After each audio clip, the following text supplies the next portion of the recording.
I like that one much better. Hello, Hello, everyone, and welcome. everybody. It's Thursday, and of course, it's been 2 weeks, but hey, we're here. So, right for me, Hmm. Yeah. yeah, 2 weeks.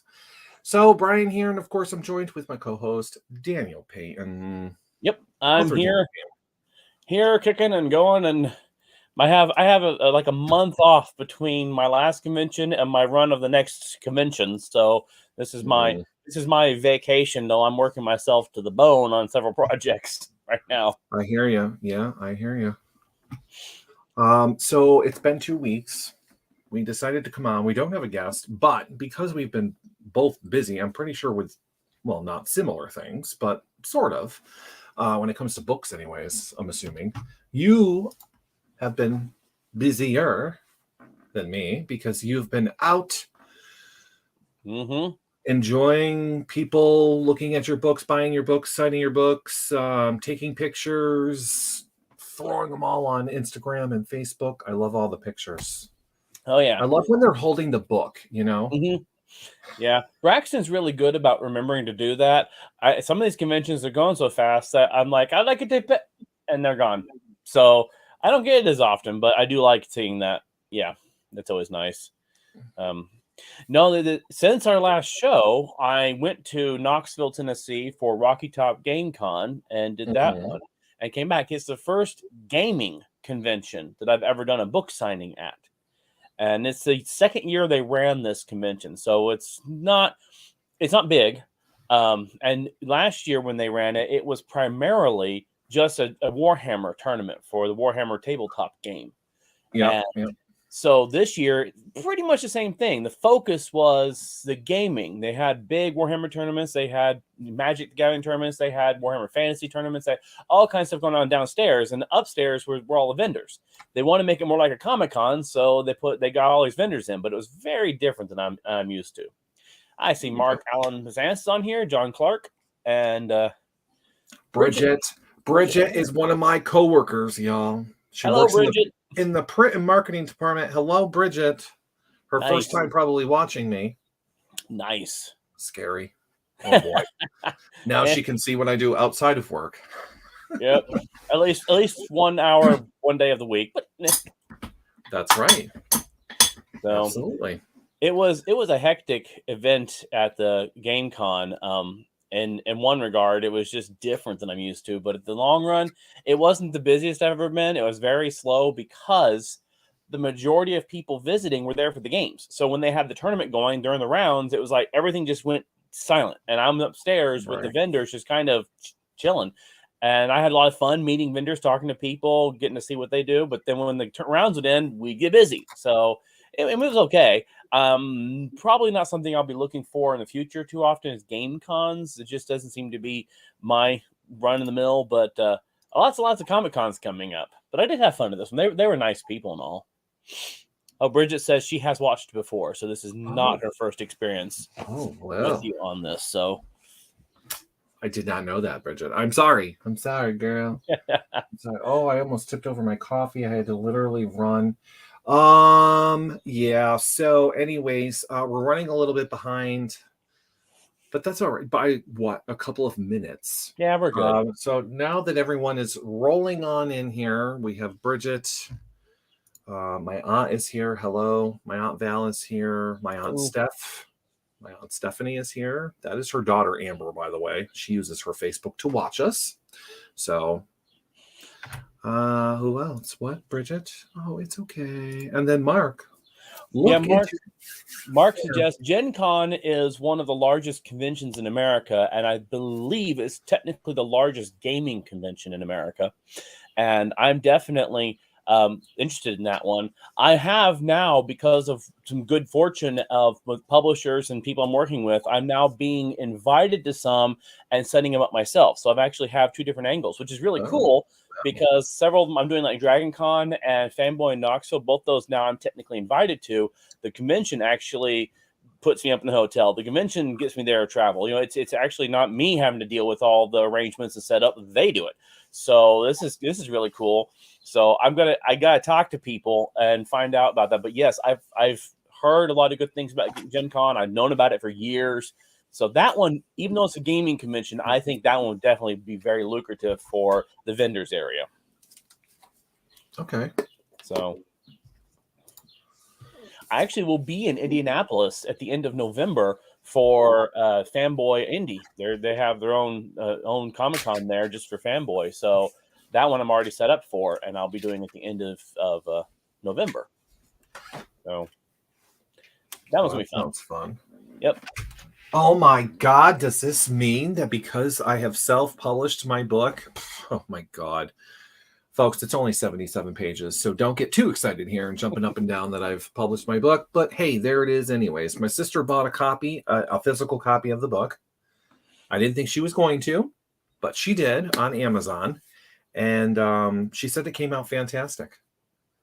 Nice. Except for some of the chapters, it just seems to just keep rolling, even though it's pages. Yeah, formatting a book for Amazon is arduous. Right. I've done it a few times. I know the whole shenanigans of how to deal with it. So one small click in the wrong direction, and all of a sudden things are all over the place in the wrong way. Mm-hmm. So, other than that, it came out fine. Yep. I have not been to any conventions or book signings or gaming things myself. I've just been working my other job and writing. So yeah, but it's been hectic, so I haven't been able to upload anything. But yours, my friend, chapters 3 and 4 of Joshua of Egypt, which everyone, I know that people are downloading it because I can see people are downloading and listening, which is good. And again, that's one of your podcasts or books that you've turned into a podcast. Yeah, I have to apologize to everybody because I had people asking me for when's the next chapter. I had done the first 2, and I said I'm going to try and do this one a week. Well, yeah, it didn't turn out as well as that. I got behind, and then I got behind. Well, after the Rocky Top Game Con, my throat had gotten really bad. I was hoarse. I couldn't hardly talk very well, and so I came home. And I'm like, when I get home from that, I'm going to immediately run into this. When I did, I'm like, I can't sit here and record this. I'll wreck what's left of my voice and my throat. So I had to wait about a week. Once I got over that, I recorded 2 chapters within like a day and edited them and sent them to Brian. And then I'm going to have to confess something here. I sent them to Brian and I nagged him about getting them posted. And then by the time he finally said yes, he's going to get them posted, he's like, where's the descriptions? I'm like, oh, so they weren't technically ready because I was like, I'd forgotten the descriptions. So I went into Spreaker and I put them all in. I uploaded everything and it asks for a description, and I'm just like, well, there's not one in the email. Yeah, I'm like, all right. So I sat here, waited for your new emails to come through because I already had it up on the screen. So I'm like, all right, Dan, just type it and paste it here. Maybe I'll make it easier for them. Yeah. But no, it worked out because I had to do other things while waiting for you anyway, so it was fine. Because uploading and then it's the writing and then the editing and then reading. Yeah. So it's a process. Now, for me, it's a little easier because I wrote this story several years ago, and I have actually edited it several times, read through it aloud on my other Facebook Live I used to do. I read through this one all the way through. There's 4 books in the series. I read all 4 of them. So I'm like, I'm already done this. So reading it again, it's helped me having read it before because I'm able to flow with it better. And so this, I don't have that problem. My problem is just sitting down and doing it. I am buried in a writing avalanche that hit me in June because like you, my other job stepped up and said, we have stuff to do. And June, this week is the birthday, the anniversary of Heroes Rising. It's been online for 3 years now. And so we have some events coming up. And I was going to talk a little bit about the writing because I know some people here like Mark and John might understand what I'm talking about because they played the game or have been part of it.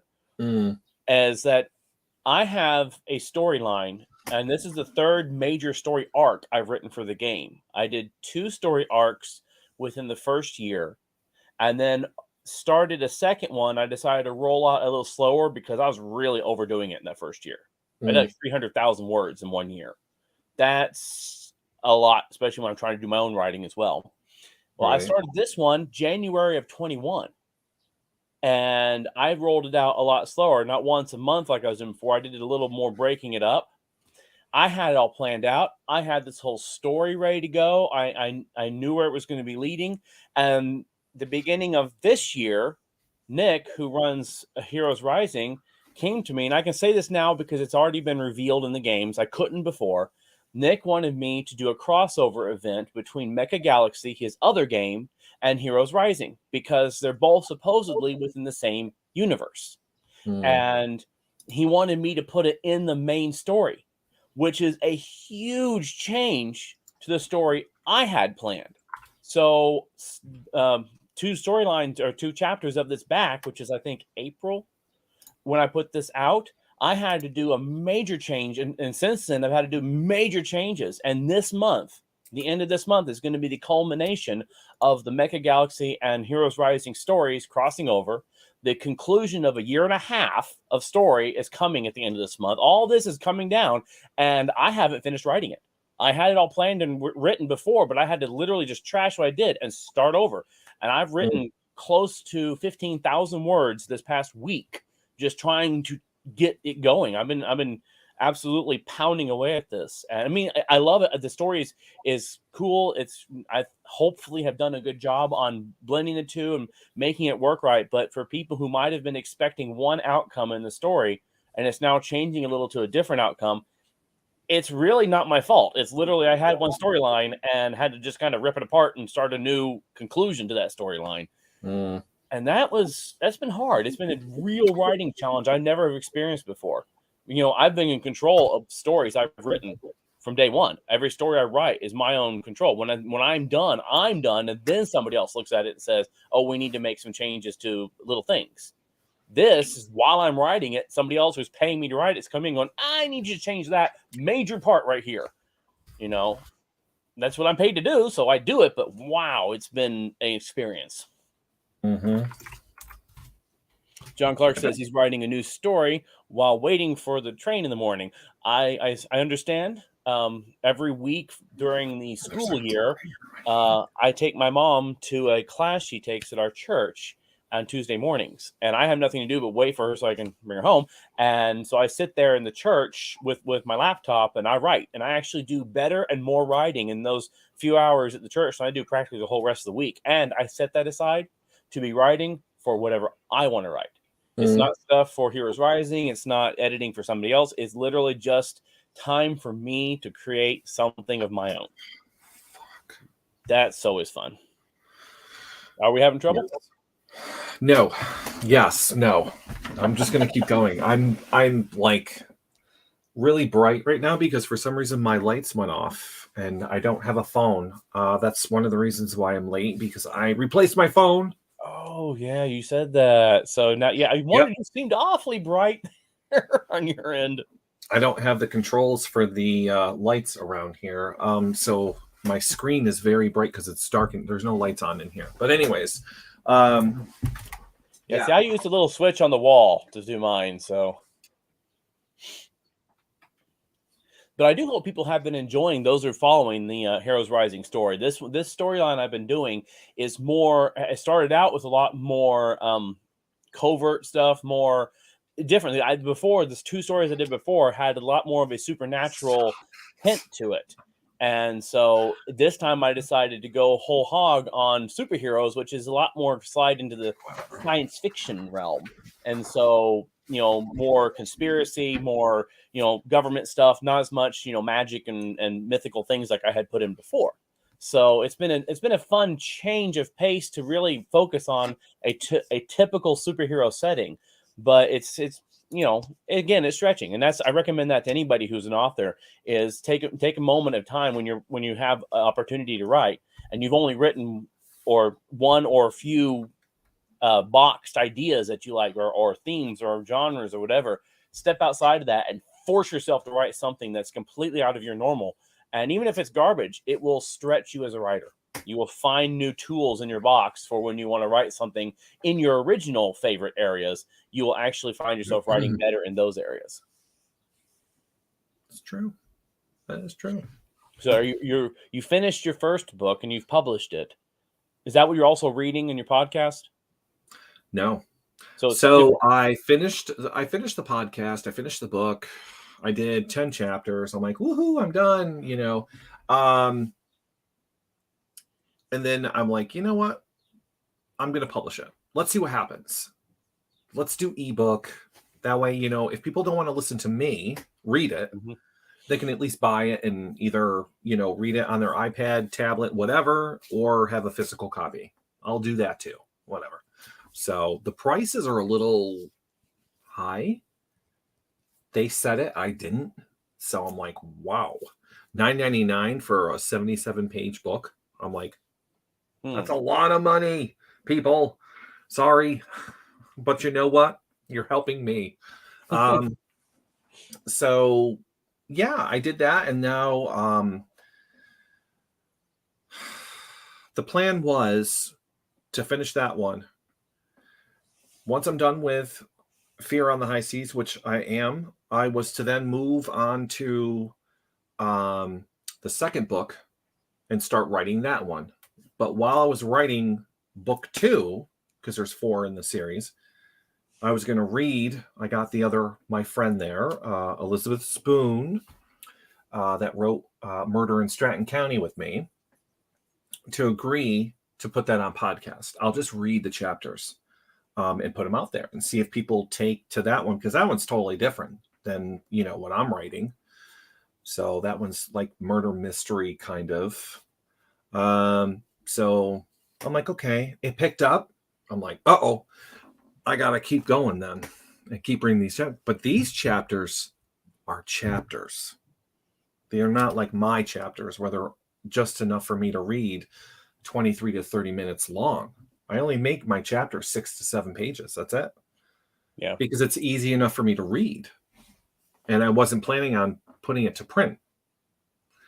So, because they're not really long enough to me, but it works for me. So I'm like, but these chapters are like full. It's a book of 17 chapters. So I'm like, I can't sit here and read a whole chapter. I'd be sitting here forever. So I had to sometimes break them up, part 1, part 2, you know, and do it that way. So it makes the book longer, actually. Yeah, when I'm doing my Joshua of Egypt for mine, my target is roughly 20 minutes, 23 minutes is my longest, I think, is in that range. Mostly because my chapters typically are shorter chapters. I don't break it up too long. And for doing these little podcasts, it's kind of, it's a nice thing, especially since I have multiple out. So if somebody has like a 2-hour drive and they want to listen to it, they've got enough they can listen to it. But if you've got just a commute to work for half an hour, you're good. You've completed the chapter. You're not having to stop in the middle anywhere. So that was exactly kind of my intention for how I'm doing mine, is to keep it shorter. You have to. Well, I noticed that, you know, if for people who want to read, like, you know, the big books that are, you know, on Audible, which we're on Audible as well, by the way. But, you know, for me, for like that 30 minutes, you know, 30 minutes or less really works.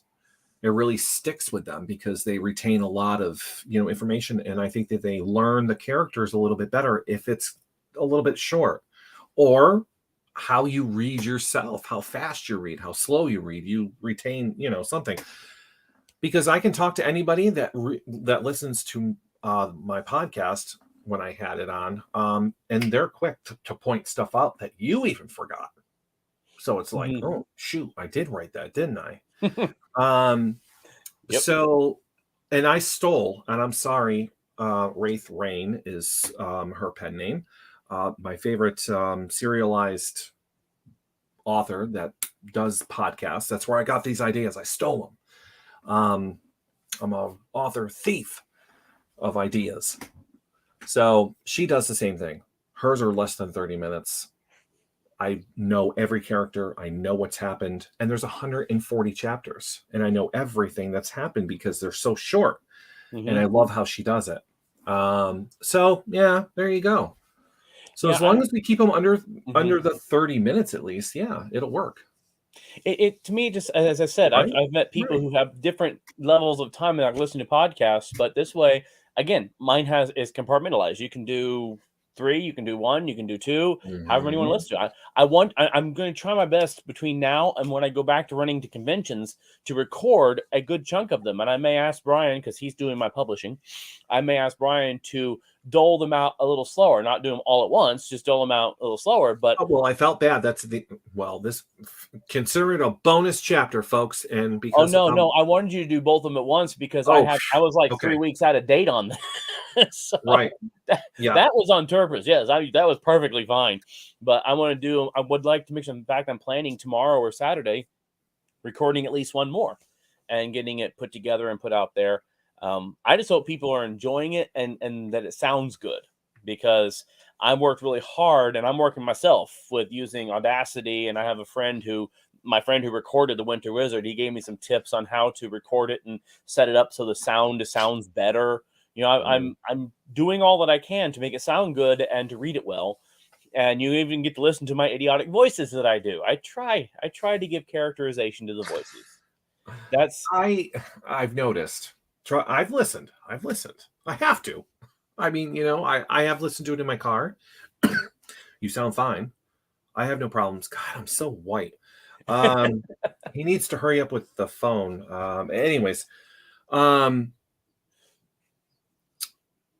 can't do voices. People were wondering if I was going to do like voices, and I'm like, no, not really. I can't do that. and that's fine. I There are a can lot of give them personality. Like I gave the bad guy. I think the bad guy was the easiest, Divine. He was the easiest only because I know Divine in real life, but he's not like that. So it was fun to play an opposite kind of personality. But I know when he gets an attitude though with me, so I kind of use that. So I learned from Divine. People got a kick out of him, the way that I would talk and present him, different than my other characters. So people knew when Divine was talking. So as far as different voices, I know you can. You have probably more experience. Yeah, I've been trained. I've actually Yeah, got some training behind me on that. right. And I'm Yeah. also playing. If anybody's listening, I'm also playing with the recording a little bit, because if you notice, for some of the gods, I add in some special effect to their voice so they sound a heck of a lot bigger, because they're supposed to be. And my story has the Greek and Roman and Egyptian gods in the story, Mhm. so you're going to hear a definite difference in the voice. Right. That's part of the whole shtick. Right. Yeah. And because mine, though it has a dramatic and serious undertone to it, and the story is definitely important to the characters, it's not totally whimsical. The story still has an element of whimsy to it.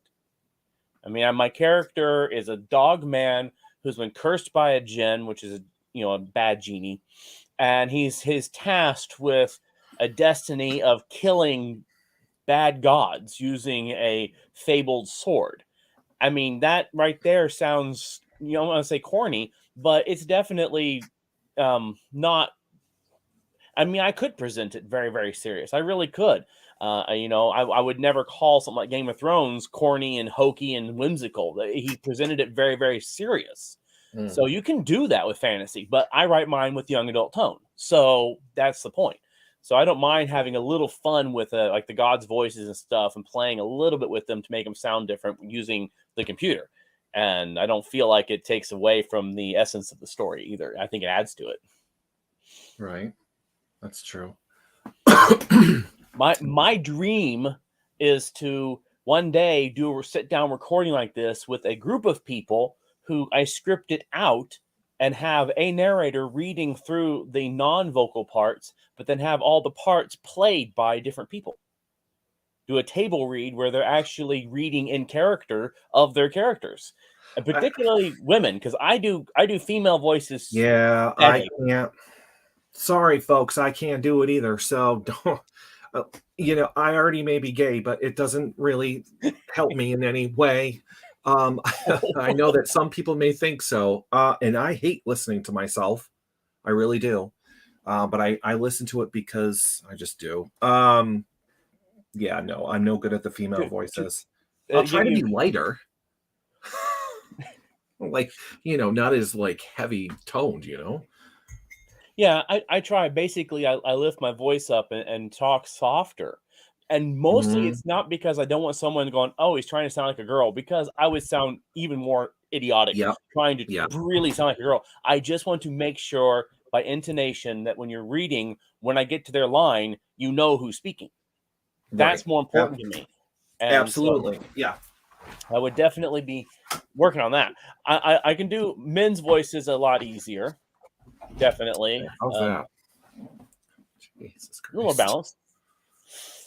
I can do men's voices, of course, a lot easier, variations and thereof, and I can do accents pretty decently if I'm able to sit and listen. That's something that I was actually complimented on by several of my acting teachers and coaches throughout the years. Is I can it with training, which means I sit down with somebody who speaks with a certain legitimate accent. I can pick up their accent and reproduce it more authentically, and some of them I can catch on and remember well and keep it for a long time. There's a couple accents I do, especially British accents, that I can do, and I've had people from England look at me when I'm using one, going, "Oh, are you from this one area?" And I'm like, "No, no, no, no, I'm from Oklahoma." And like, "Oh, really?" Mm. I can do that. But there's some accents I've done before that I've listened to people and replicated. I can do it for a little while, but once I get away from it, my brain goes, I'm put it in the trash can and dumped it on me. I have to listen to it again. So accents I can do decently well. I didn't want to try and play to accents on this one. That's something else that I think um, Hollywood does wrong and book reading can do wrong. Is if you play to accents, meaning, oh, this book starts in Egypt, then and then goes over to Rome or Italy, then goes over to the Greece area for a few books in a row. If I tried to intimate a pseudo Arabic Egyptian accent and then move over to an Italian accent, then kind of go to Greek accent for the people they're meeting, beyond the fact it would make the listeners kind of have a hard time hearing me and understanding me, I would be afraid of sounding insulting. Mm. I wouldn't want to sound cliche or caricature. I don't want to sit there and make up an accent that sounds stupid. And anybody who legitimately has that is like, that's wrong. Why are you doing that? I get upset when I hear someone in Hollywood use a Southern accent and they butcher it. And I'm like, you sound like an idiot, because I'm from the South. So when I hear Mm. somebody from Hollywood do a Southern accent, and it's just the worst, most cliche, wrong Southern accent I've ever heard. I'm like, it's ruining the scene. Every time I listen to him, I don't care what you're saying. You sound like an idiot. I don't want to do that because I sound like an idiot. I just know it. Hello, Heather. That's why my characters are American. Sorry. Hmm. Sorry. I can make them, I can probably talk Southern, but I'd probably ruin it. Well, I could do some training I on you. would probably do it if I did an accent, have it be South or whatever. I could probably do South or something. It One would of the have to be like funny out of like Mhm. humor or whatever, because I would Oh would yeah. sound bad. If you're doing somebody supposed to be Southern and you want to make them sound like they're from South, and you're doing something where it's comical and you sound like this, okay, I get the point. It's a joke. But when I you're mean, I trying to do would, it yeah, legitimately, yeah, no, I can't. although the funniest experience I've had up here is they finally opened up some Texas Roadhouse restaurants in this area up here in Michigan. I love Texas Roadhouse. I used to eat there all the time in Tennessee and Georgia and all places. And so I go there, and the workers there, I can tell the Texas Roadhouse company has coached them to try and sound Texan. And so they'll come to the table and go, "Howdy, what are y'all having?" And it's so forced. These are college kids working, okay? They're Michigan college kids working. They have a Michigan accent, Southeast Michigan, which is like Detroit area accent, and they're throwing in howdy, and they're very forced. Are y'all having a good time? I'm like, stop that, please, please, just stop it. It's hurting me. I didn't want to laugh in their face, but it was like, please stop.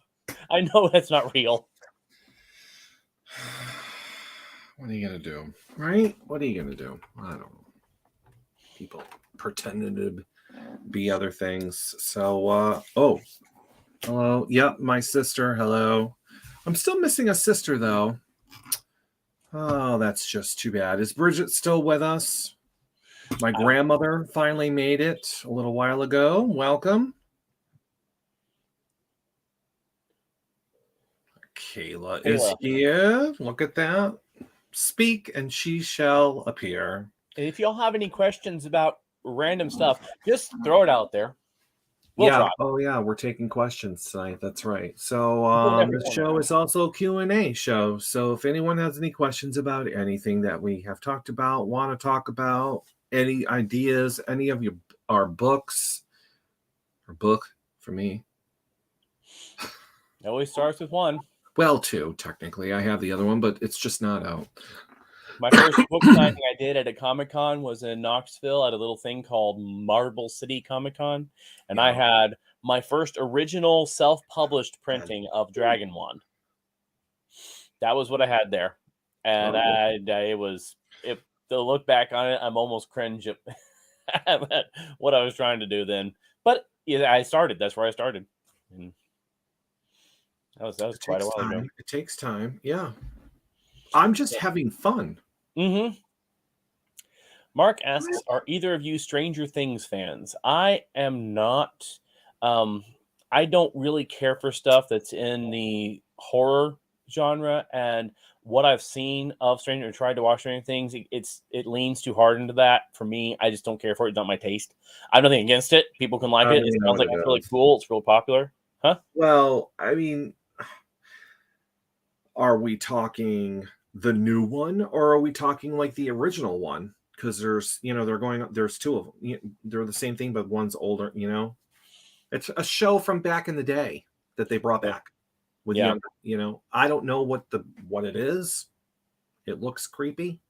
Well, I'm sure they're talking about the new one that Netflix is putting out. That one. So, and as I said, there's a lot. That's just doesn't strike my fancy too much. So it's not something. A lot of people watch it though, so it must be popular. I'm not saying anything bad about it. I'm just not interested. So I was talking to somebody about that show, and my friend Christy, she says, it's been 20 something years since we've actually sat down and talked, and we were at the lake the other morning, and we did a walk the lake and stuff, and she says, what shows are you watching? Let's see if we're compatible. Really? And then we're going through, the different shows that we watched, and, she was talking about Stranger Things and all these other reality shows. And I'm like, no, not really. No. She goes, what is your problem? I'm like, I'm sorry, I don't watch that stuff. She goes, well, what are you watching? And I'm like, History Channel, Discovery Plus. She goes, oh, I got Discovery Plus. Are you watching this? It's like, no, I've never heard of it. And she's like, I can't talk to you. I'm sorry, I don't watch those shows, so yeah. I've heard Mark says it really was a good series, and I've heard a lot of great things about it. Look into the Maltok project. That's what Stranger Things is based on. Yeah, I have no idea, but I mean, I'll look into it and see exactly. I know it's based off of something, and then they made a show. And then the show went off the air. I don't even know when. When was this? What, 80s, 90s or something? I mean, when was this show originally on? I don't know. I can't remember exactly, but I know I'm just like. I know the setting of the show for the Netflix series is the 80s. So I'm not sure. Okay. I don't know. I honestly never heard of it until they put it on Netflix, and all of a sudden it exploded into popularity. And of course, going to Comic-Cons all the time, I see people cosplaying in that all the time, talking about it, posters about it, pictures about it, t-shirts about it. And it is very inspired by Stephen King. I'm speaking of the most recent recent version. Oh, so the new one with the young kids, right? Or there, yeah. And now that is a mark, as I said, I don't care for Stephen King's work by the themes. It's just doesn't really strike me. I'm not against his writing or anything. Just nothing I read or watch. Or I am a fan. I'll watch certain things, and I've never read his books. I've never owned a book. No, well, that's not true. No, that's a lie. Nope, it's true. I've never owned or read any of his books. I've watched the movies based off of his books. So I know that I'm a fan, and I know that I would like the books as well. I'm pretty sure I would. It's Stephen King. So if I like the movies, I'll probably read, his books. So Misery, you have Misery. You've never seen Misery. Mm-hmm. Okay, Stephen King. So yeah. maybe I've seen a few of them. I watched. So maybe you're Misery. like me. You don't really care for the books all that much, but you'll probably watch the movie just to see and whatever, and come to find out it's good. Well, as I said, I watched Not really. Misery. And what about The Stand? The Stand?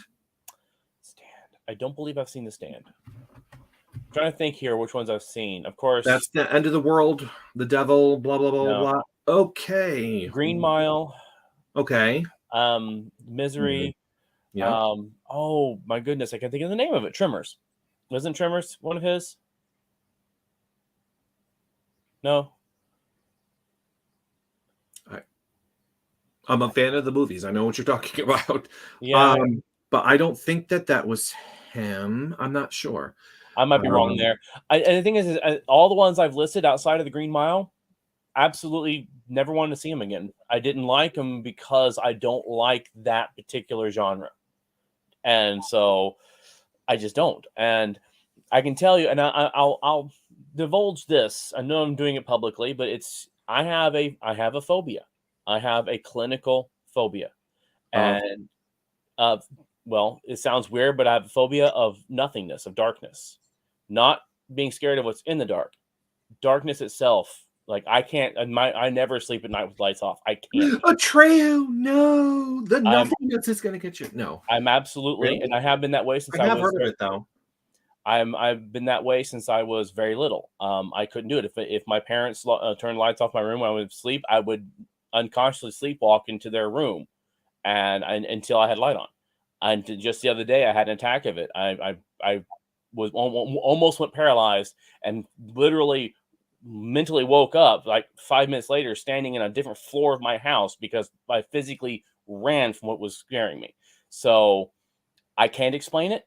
The doctors who diagnosed me and told me about it, they said there's no reason behind it. It's just part of my brain. But it's also one of the reasons why I don't care for the horror genre. It triggers that. It triggers it to the point that I literally can wake up paralyzed. And I can't. Is it because, based on some of the movies, they're pretty much coming out of nowhere? I don't know. I honestly don't know, because what I'm afraid of is I'm not looking in darkness expecting a monster to pop out or something in the darkness. It's literally the darkness itself, and it's very strange. It is very strange. Shawshank. Okay, yes, Shawshank Redemption. That's one I have seen. That one and Green Mile are both good. I loved both of those.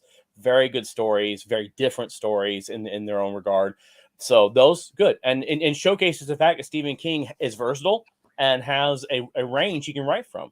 I feel for the fact that he's pigeonholed to 99% of what he has to write is the same stuff. It's not bad. Apparently, it goes really well, but it's like I'm seeing these other things he's done. I know he has an incredible range. So I'm never going to badmouth his writing or him. I think he's a bit stuck up when it comes to his opinions about writing. I really not okay.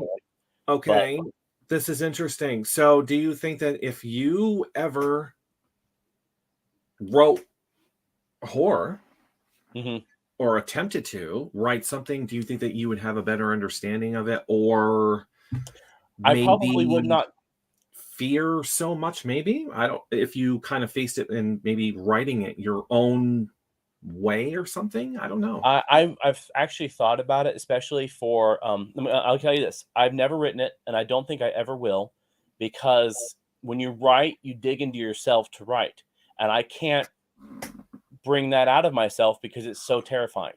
I did it once for Heroes Rising back in 2020. I think it's 2020. I did for Halloween, for October.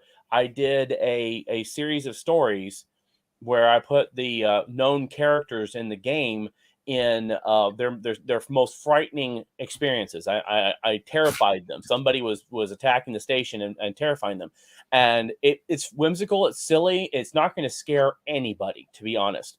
It took everything in me to write that. It tore me up, and I can't do it. So that's a genre I will never try to approach, because I know I couldn't. If I did, it probably wouldn't come out good, because I would be mentally not willing to push the limit because of what's wrong in me. You know, it's like if someone ever asked me to write erotica, which I will never do, I wouldn't write it well, because I would never push that limit to where they want it to be. Right. Yeah. Yeah. Oh, you noticed. So yes, I have over here a version of Van Gogh with the TARDIS. It's actually from the Doctor Who, the TV series, where Van Gogh has painted the TARDIS exploding, and that's the poster. I got that over here. So Stephen King has once said several of his books are based off of his dreams. Creepy. Yeah. And I definitely could see that stuff. I don't want to tell you the nightmares I live with, because my mind is traumatized by a phobia, and I have dreams I would never want to write down ever. Okay. So, and as I said, I'm never going to badmouth his writing, because every writer in their own right is skilled, and he's a giant in the industry, way bigger than me. I'm never going to challenge that, nor do I want to. I think he's good. I think, as I said, some of the stuff he's done that isn't horror related shows his versatility, and I've enjoyed it. Only thing I've ever had a gripe with on Stephen King is the fact that he has a "I'm right, you're wrong" attitude about writing. And he's a lot of stuff he says about writing is right on the nose. Very good points. Listen to him. He's saying it right. But there's stuff he says is truly just his opinion. And the way he says it and the way he acts is, well, I'm Stephen King, therefore I'm right and you're wrong. And I'm like, dude, you're not the god of writing. So I have had that gripe with him, but that's literally in the spectrum of being an author and the writing stuff. His actual writing, I'm not going to challenge. He's great. For what he does, I know he's good. That is true. That is true. Any other questions? Come on, spin them out, people. We haven't been here in 2 weeks. There's people probably listening that don't even know anything about us, and you're watching us. And now's your chance to answer or have some questions answered. I'm going to be at next convention is here in Michigan in Lansing, called Capital City Comic Con. And this one, they've invited me to be a panel, lead I think a solo panel, where I'm going to talk about writing. I'm going to do what I just said Stephen King does, talk about it, but I'm going to try not to be so emphatic. I'm going to do Q&A like this with people, and they want to know most about publishing more than writing, about publishing, how to get published, where to go from there. Mark asks, what TV show would you like to have a walk-on role for the most? Oh, I'd have to go back in time, because as a kid, my dream was to be on Star Trek. But mine was like DS9 or Voyager, something like that. I don't know, because I don't really follow too many modern shows anymore. Watch movies, but TV shows, huh? I have a couple of TV shows that, oh my God, there's too many, Mark. That's the problem. I'm watching too many shows, so I have to keep track. So it would depend on the day. That would depend on the show. But overall, I think I definitely would want a walk-on role. Strange New Worlds, I think. So Star Trek Strange New Worlds. Okay. I'm a huge fan of the captain. Well, I'll hello. I'll say something more modern. And again, this is kind of, admission here. Something my mom got me into watching that I've actually enjoyed is a show on Hallmark Murders and Mysteries called Aurora Teagarden. Yeah, I know. But it's about a librarian. That's one of the things that got me, is because it's about books. It's about a librarian. Yeah. I would love, because I've enjoyed the show. It's schmarmy. It's I love the Hallmark Channel. I would love to be at least in one scene just sitting in a library reading one of my books. Just to be back there. And I have this dream of being on that show and meeting her and then running away screaming. Because if you ever watch it, she lives in this cozy little town that's just one small place that has like 45 people living in it, and yet she's witnessed like 500 murders, and she always discovers them. So I want to be that person who's like, oh my god, I want to live, and run away from her. Because if you're around her, you have about a 50% chance of dying. If you're not a main character, you're doomed. You're like a red shirt. You're gone. Exactly. Don't get attached to that extra person in the scene. No, not at all. Yeah, I think I watched a couple of episodes, and I'm just like, yeah, okay, this is interesting. It's almost like Murder, She Wrote, but it's a lot smaller. Yeah, I do enjoy it because I've watched some of the other. I love the murder mysteries on Hallmark because they're cozy. But of the ones I've watched, this one to me it doesn't have as much of the super Hallmark smarm in it. It kind of overshadows the story. Right. It's more. It really focuses a little bit more on the mystery, which I enjoy. That's why I enjoy them. When they get too fluffy with the handsome guy and cute girl, solve mystery, it's all about their romance. That's the Hallmark channel. That's the regular Hallmark. And that sells great for those people. But yes, I do enjoy something. That's my channel. That's my channel. Although I haven't been watching When Calls the Heart on Hallmark channel. Sorry, Hallmark. I lost interest. Not mine. Okay, I lost interest. So if you want something more fun than Stranger Things, watch the Bureau of Magical Things. Lots of fun. I've heard of that one. I actually want to check that one out. Yeah, where can you watch that one there, John? Is that... Or is that Prime? No. I'm not sure. I don't think it's Prime. Is that Disney Plus or is that Netflix? Because I know I only have a selection of streaming channels I currently watch, and I know I've seen it advertised. So, the Bureau of Magical Things. I loved Warehouse 13. That was a good one. Warehouse 13. Warehouse 13. The Librarians. I loved the Librarians. The Librarians is still on, isn't it? No, it's off. Is it finally off? Yeah, I was watching that for a while. Yeah. Yeah, that one was fun. That one was fun. But Warehouse 13 and the Librarians had a lot in common for their theme, but they're both were fun. Netflix. Okay, it's on Netflix, John says. That's Netflix, a good one. There we go. Yeah, so I know I have Netflix, so I watch that. So I'll check that one out. I do enjoy, I do enjoy trying. As I said, I tried Stranger Things before I said I don't like it. That I will not sit here and try something or deny something without ever trying it. I call it the tofu experience because I like tofu. I really do. And I can't tell how many people, when I say I like tofu, first thing I say is, ew. And then I'll ask them, have you tried it? No, it's gross. I'm like, how can you say it's gross? You've never tried it. Oh, no, it's gross because I've tried it. And that's it. If you form an opinion based on actually trying it, then that's more. But it's good for you. I enjoy it traditionally. I don't like tofu faking food. I don't want tofurkey. I don't want fake meat that's actually tofu. I like the way they make it in China and Japan because tofu there is just a food. They don't try and replicate meat with it. It's just food. So that's how I like it. I've never had a tofu dish that's American or basically Western that I've liked because they're just using it to replicate meat. Usually it's not good. So. Yeah, no. That's not good. Any other questions besides TV shows? Anything else? I mean, I don't mind talking about TV shows. So, is anyone watching Kenobi on Disney Plus? I haven't got to it yet. So oh my God! I'm going to. I'm not going to say a word about it. I'm just going to say that I'm glad that they have greenlit season 2. So because I'm pretty sure people have seen the previews for it, so everybody knows that with it's Kenobi. So Vader is somewhere around the corner, lurking, and I'm super excited because that's my favorite character. That is my father. I don't really care. So it is. So yeah, I'm very pleased with this series. Actually. Yes, I'm looking forward to giving it a try, watching it. I mean, I have enjoyed what they've done with a lot of the Star Wars stuff on there, so I want to see it.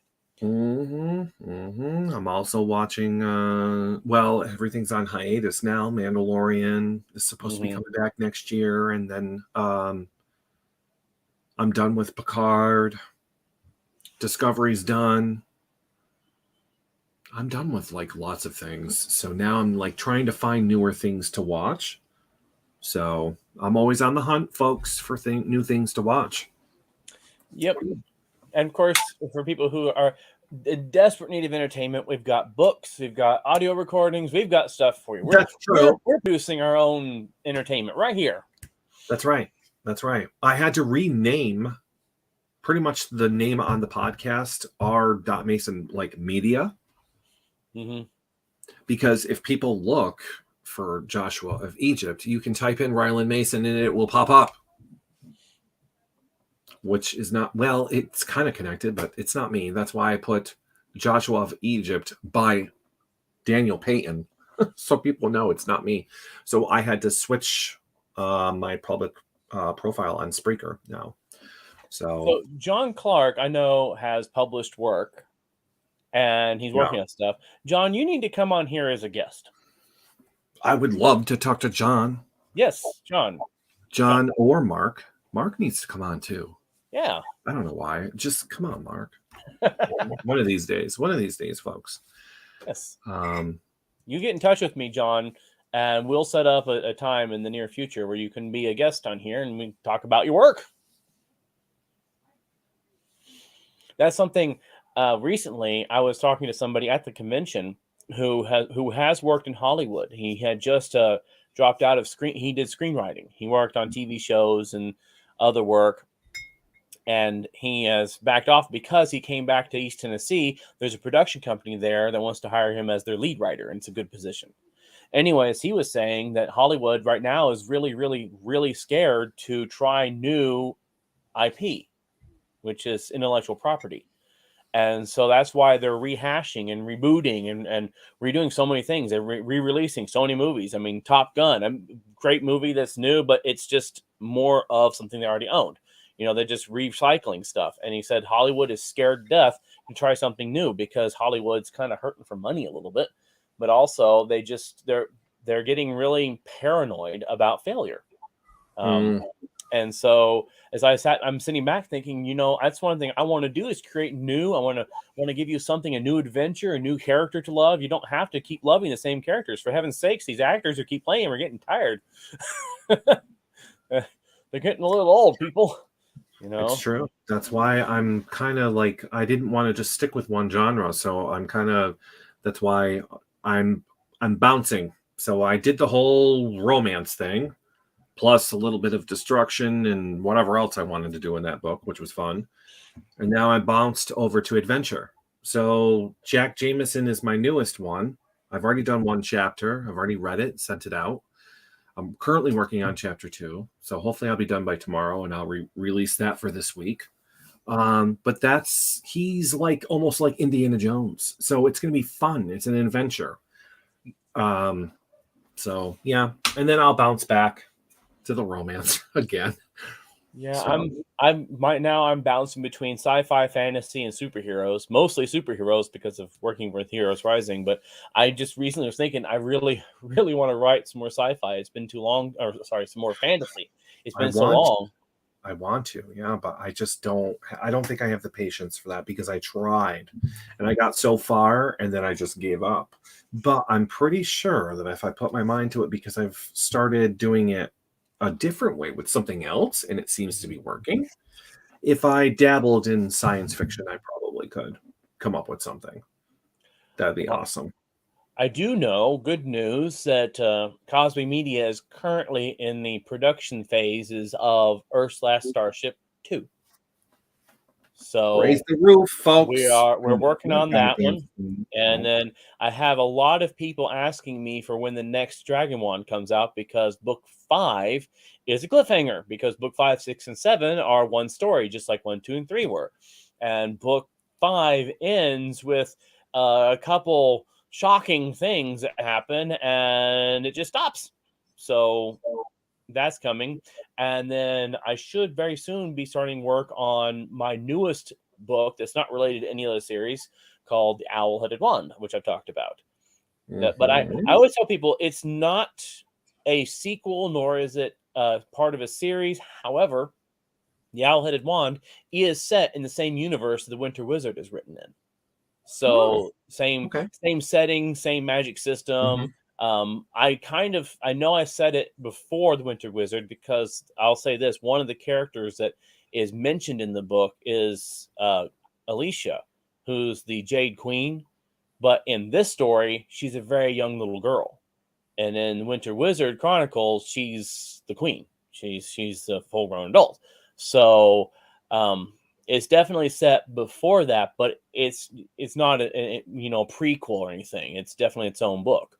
So I'm excited about getting it released. I loved writing the story, and I think it's an awesome book, The Owl-Headed Wand. I'm really, really looking forward to getting that one out there.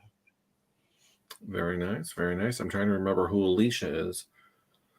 Alicia is the queen, the Jade Queen. That is Right. I remember that. I remember the drawing of her sitting on the throne, right? Yeah, Or something. on the It was back all of the book, green. actually, Oh, now. yeah. I like that picture. I really do like that picture. Was that based off of someone you knew?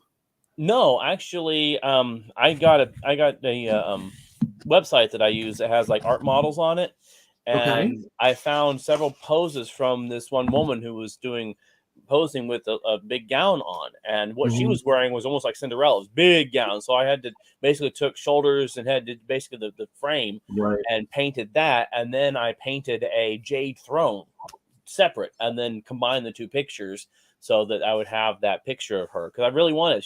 She's visually, if this was ever done, where you actually could see it, she would be one of the most visually striking parts of the show, because what she wears, how she looks, is so elegant and beautiful and stunning, because it says all this jade greens and stuff, and she's remarkable. So then that's the point.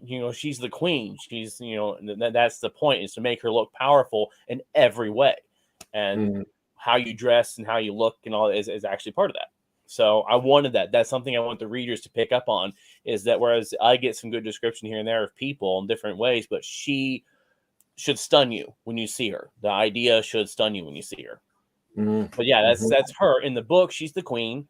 She doesn't quite like Brian because she doesn't like humans. But she is.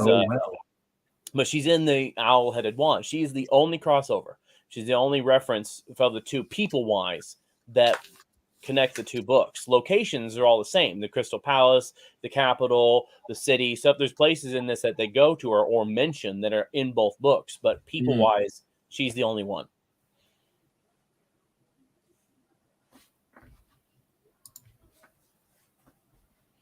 Oh yeah, David Eddings describing Polgaria in the Belgrade when Belgrade goes to the ball. Yeah, and that was okay.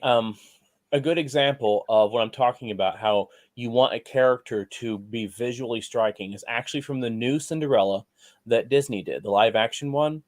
In the scene when she comes to the ball for the first time and she steps out in that beautiful blue gown of hers, they wanted that to be so stunning that it captured the scene.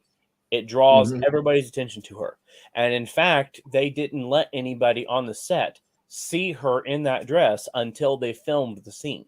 And so when you look around the room of all the actors and people looking up and being in awe of her walking down those stairs in that dress, it's legit. They're like, oh my God, that's really what it is. And so that's kind of the same thing. Again, how you dress a character can have just as much impact for their presence and for their power and for their story. This is what they say and do. So you think about that. Again, I'll be going over stuff like this when I do my panels. So if you're in Lansing in the middle of July, then come over and do my panels. There you go. I think the only person here that would be close enough, I think, might be Mark, but I don't know if he can make it. It's still a pretty good distance for him. It's an hour. Mark, you don't need to be published to be on here to ramble and chit chat with us. You don't. But yeah, all right. So, any last questions before we end for tonight? I'm pretty sure we'll have a show next week. We'll find out. We'll let everybody know. I am working on some special guests. I have at least one in mind. I have not told Brian or anybody else who it is. I am not sure I can get him, but if I can, he is a pretty good name in writing, and I'm really excited about getting him on here. But I've got a couple others I'd like to invite. I've got growing connections now. Yay! So I'm going to try and get some names on here. But for me, I've just people I'd like to meet well, at least digitally, but have them on here. Right. Absolutely. Yeah. I can't wait. We'll see what happens. Well, if anyone had, I thought that was a question popping up. If anyone has any questions, afterwards, you can always comment. We'll see them. We will answer them. Don't forget to like, share, subscribe wherever you watch this or whatnot, because we're live on Twitch, YouTube, and of course Facebook. Don't forget our podcasts. If you type in Daniel Payton or Ryland Mason, any one of our podcasts will come up and you can listen to them wherever you are now. And on any media platform, by the way. So, yeah. That's pretty much it for me. And don't forget to share those links if you do. We often share links to our podcasts and our books and stuff. Please help us out. Share it with your friends. And remember, our podcast, like the story I'm reading, it's totally free to listen to. Yes. So free. It's a nice way to have something to listen to. Tell your friends about it. If they have, they love to listen to stories, let them have some fun. Absolutely. Absolutely. So everyone have a fantastic weekend, and we will probably see you next week. Yep. So we'll see you all hopefully next week. Good night, everybody.